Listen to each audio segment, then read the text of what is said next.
meninos e meninas da Escola Paulo Soares, do 9º ano A e 9º ano B.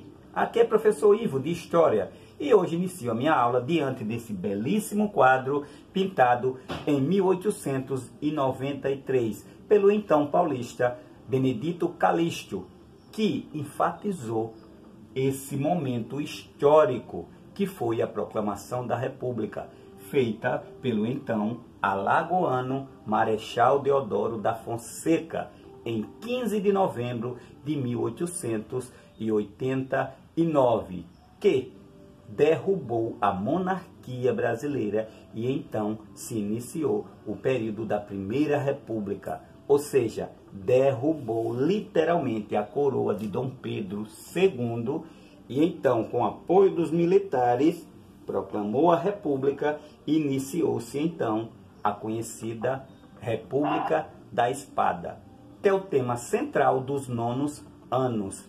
E hoje vamos solucionar as atividades propostas na nossa última aula, como forma de simulado, que é uma forma bem dinâmica e eficaz de verificação de aprendizagem dos alunos, que eles vão se deparar nos vestibulares que com certeza irão fazer.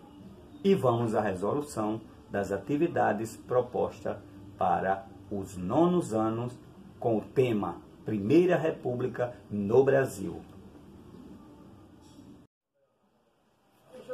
E vamos então dar continuidade à nossa aula para o 9º ano A, B e também o 10º período EJA da noite, os quais são contemplados com o mesmo conteúdo didático do primeiro bimestre.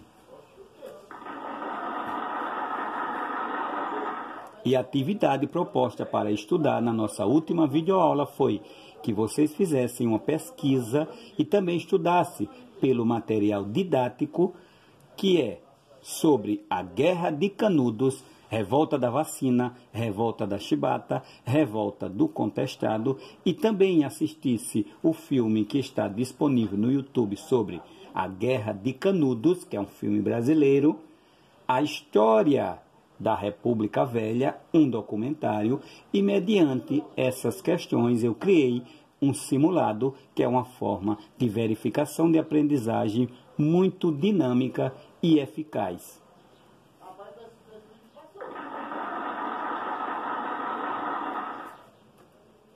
Tema central: Primeira República no Brasil, de 15 de novembro de 1889, conhecida também como República da Espada ou República Velha. E vamos então para a nossa primeira questão, para termos uma noção ou saber exatamente que tipo de governo o Brasil teve antes da proclamação e depois. A questão 1 pergunta: antes da proclamação da República, qual era o tipo de governo do Brasil? Isso antes da proclamação. A. Ditadura. B. Parlamentarista. C. Republicano. E D. Monárquico.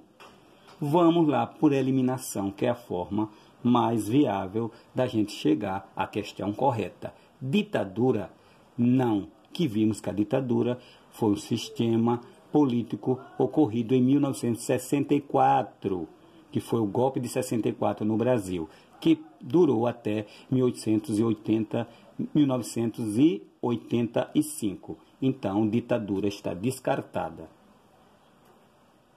Parlamentarista, não, porque o sistema parlamentarista tem um chefe de governo, que é o primeiro-ministro, e então todo o parlamento, junto com o primeiro-ministro, controla a política do Brasil, e não foi o caso da política brasileira antes da proclamação. Então, elimina-se a B.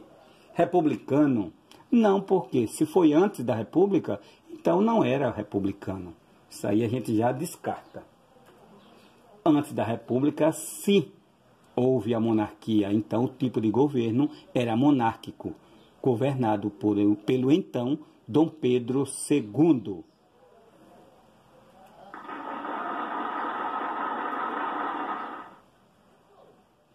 Já que sabemos qual foi o governo anterior, que foi monárquico, e entrou então a República, quais foram os dois primeiros presidentes do Brasil? ou o presidente e o vice-presidente, que está nessas duas figuras aqui, alagoana. Questão 2. Quem foi o primeiro presidente e vice-presidente do Brasil? Que o vice posteriormente viria a ser o presidente, pois o presidente da República renunciou em medidas de força maior. A. Deodoro da Fonseca e Floriano Peixoto. B. Getúlio Vargas e Fernando Henrique. C. Deodoro da Fonseca e Hermes da Fonseca. D. Floriano Peixoto e Prudentes Moraes. Vamos por eliminação, que aí a gente chega a uma resposta coerente. E mediante do que já vimos, sabemos que A. Deodoro da Fonseca e Floriano Peixoto, esse fica em observação, porque está óbvio. B. Getúlio Vargas e Fernando Henrique. Getúlio Vargas foi em 1930, no golpe de 30, então a gente já descarta a B. Deodoro da Fonseca e Hermes da Fonseca, não, porque Hermes da Fonseca foi presidente posteriormente ao Floriano da Fonseca. D. Floriano Peixoto e Prudentes Moraes, também não, porque Floriano Peixoto foi o vice e Prudentes Moraes foi presidente posteriormente.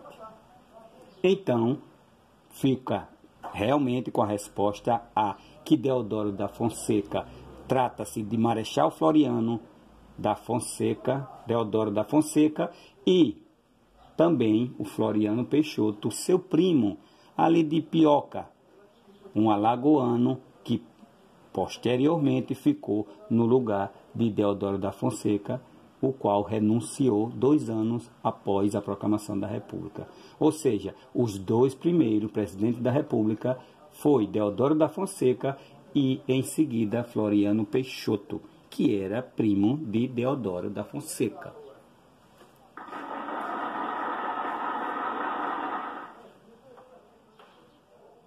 E então temos a proclamação da República no Rio de Janeiro, onde enfatiza nesse belíssimo quadro de Benito Calixto, né?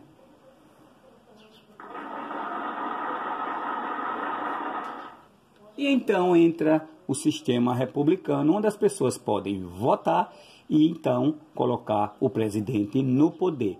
Ao contrário que era antes da proclamação, a monarquia, no qual o poder passa de pai para filho, ou seja, de geração para geração, como na Inglaterra há até hoje.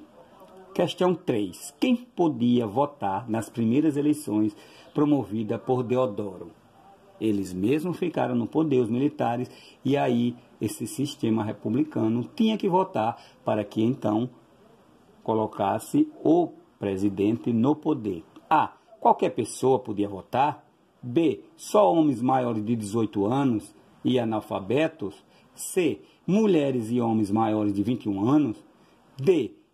Homens maiores de 21 anos e alfabetizados.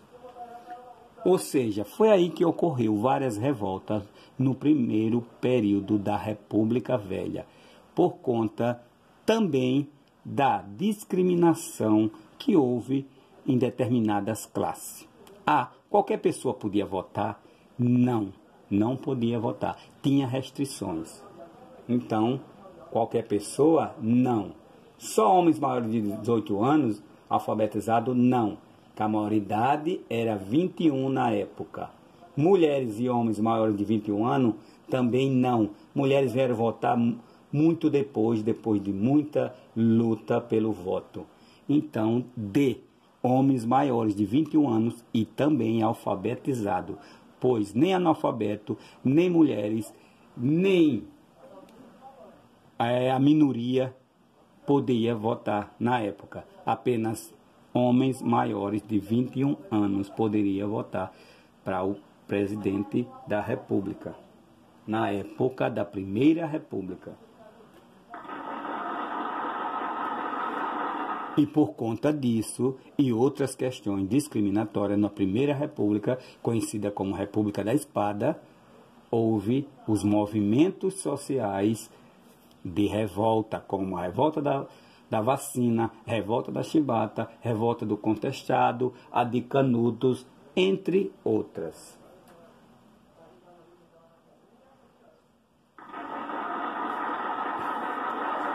Questão 4. Sobre a revolta de Canudos. A comunidade de Canudos, formada na década do final do século XIX, contestava a distribuição de terras no sertão nordestino, lá no sertão da Bahia, e buscava, com a formação do arraial, tirar parte da população sertaneja da situação de miséria e abandono em que se encontravam. À frente da comunidade havia um líder religioso conhecido como, nas nossas últimas aulas e também em sala, falamos muito dessa figura, né, que criou e fundou esse arraial de Canudos, que se tornou independente, e na época o presidente, que não concordava, mandou destruir assim o arraial ou a comunidade de Canudos. Quem foi esse homem que liderou? A. Monge José Maria. B. João Campos. C. Antônio Conselheiro. D. Antônio Milagreiro. Vamos lá. Monge José Maria, não. Que José Maria foi o da revolta do contestado, que a gente estudou. Então, A não é. João Campos, também não, que foi da questão da revolta em outra situação. C. Antônio Conselheiro, sim, porque a gente viu nas nossas últimas aulas que ele andava peregrinando pelo sertão nordestino, em especial na Bahia, dando conselhos religiosos à população. Então, Antônio Milagreiro, não porque não fazia milagre, mas conselhos, sim. Então, Antônio Conselheiro foi o líder religioso desse grande arraial de Canudos.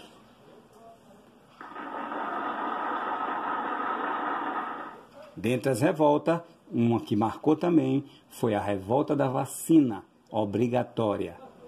Então, vamos na questão sobre a revolta da vacina. E vamos então à nossa quinta questão, que está bem contextualizada, que é o que os vestibulares e também os concursos públicos pedem para que o aluno esteja preparado para responder as questões, que é o caso aqui da Cisgran Rio. Vamos lá para a questão da revolta da vacina. O governo Rodrigues Alves, 1902 a 1906, foi responsável pelos processos de urbanização e modernização da capital federal, que na época era o Rio de Janeiro, e coube ao prefeito Pereira Passos a urbanização da cidade e ao doutor Oswaldo Cruz o saneamento, visando a combater principalmente a febre amarela, a peste bubônica e a varíola, que eram doenças transmitidas pelo mosquito. Essa política de urbanização e saneamento público, apesar de necessária e modernizante, encontrou forte oposição junto à população pobre da cidade e à opinião pública. Por quê? Bem, o Rio de Janeiro, mesmo nessa época de 1906, já havia cortiços, não havia saneamento básico, e então se dava essa questão da perpetuação do mosquito e também das doenças transmitidas pelo mesmo. E aí vamos então, o que provocou essa questão da urbanização? A mudança no perfil da cidade e acabava com os altos índices de mortalidade infantil entre a população pobre? Não, porque o combate realmente, o foco era a questão da vacinação obrigatória e do combate à doença febre amarela e a varíola em especial. Não se tratava necessariamente do fim da mortalidade infantil. Então, a A descartada. B. Transformar o centro da cidade em área exclusivamente comercial. Não se trata disso, é questão de combater a doença. Exclusivamente comercial e financeira, não. Então, descarta a B. Vamos por eliminação, restando C e D. Vamos ver aqui se encaixa nesse contexto da pergunta. Desabrigava milhares de famílias em virtude da desapropriação de suas residências e obrigava a vacinação antivaríulica, Essa e a D provocava o surgimento de novos bairros que receberiam desde o início energia elétrica e saneamento básico. Não houve essa preocupação de início com a criação de novos bairros. Então, a mais coerente é questão C, que realmente desabrigava as famílias em virtude da desapropriação de suas residências e obrigava também a questão da vacinação. Foi aí então que se deu a revolta da vacina, porque a vacinação era obrigatória.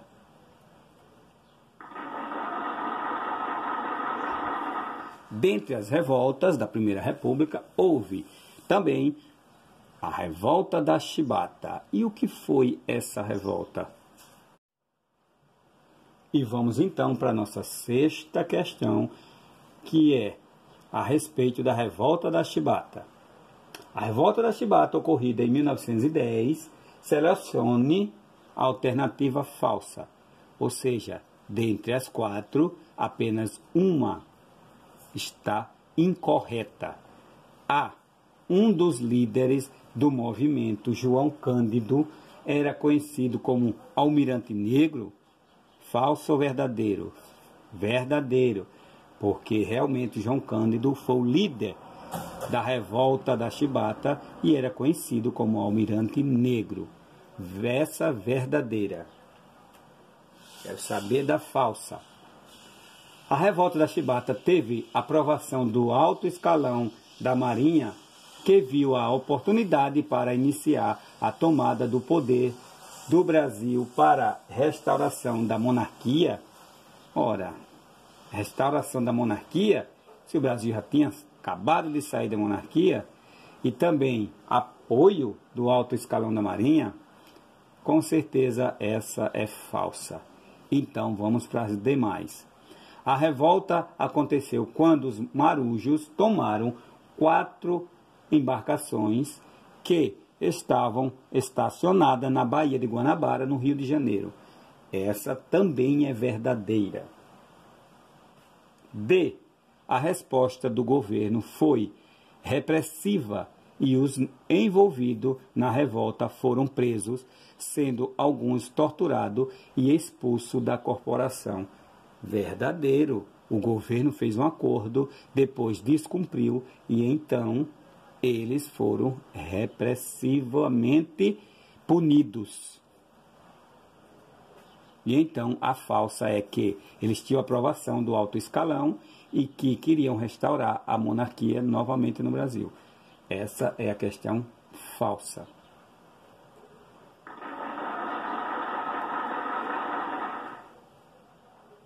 Sobre então agora a questão da revolta do contestado de 1912 a 1916. E vamos então para a questão 7, que está bem reformulada, contextualizada, que é o que vocês vão ver futuramente nos vestibulares. Em 1912, José Maria, um beato e curandeiro de ervas, liderou um movimento de sertanejos entre os estados do Paraná e de Santa Catarina. O contestado, que persistiu até ser esmagado violentamente em 1916 por tropas governamentais. Sobre o contestado, é correto afirmar que... Vamos ver o que formula bem essa revolta do contestado mediante a nossa aula que tivemos na aula anterior.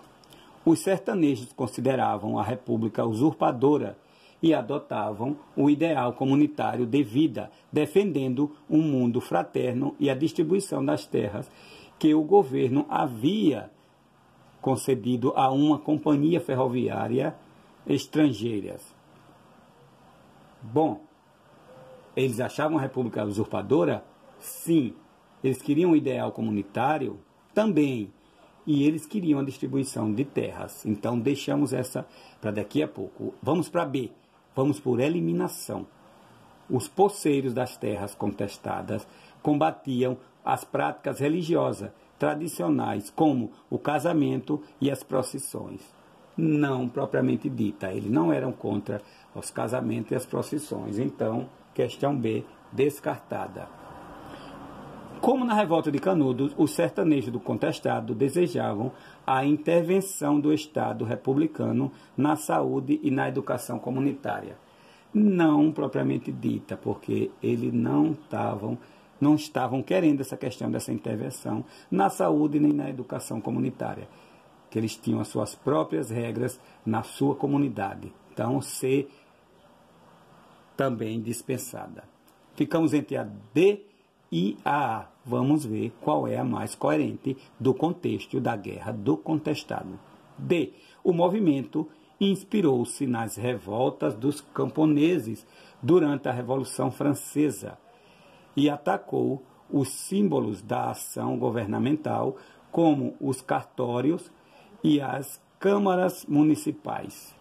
Não. Nem câmaras municipais e também nada a ver com a Revolução Francesa, que veio muito depois. Então, questão D, falsa. Então, ficamos realmente com a A, porque eles achavam a república usurpadora e eles queriam um ideal de comunidade. E queria que o governo cumprisse e dividisse as terras que eles tinham doado para a companhia ferroviária estrangeira. Por isso que eles se revoltaram, pois o governo tinha concedido terra aos estrangeiros e não distribuiu aos brasileiros.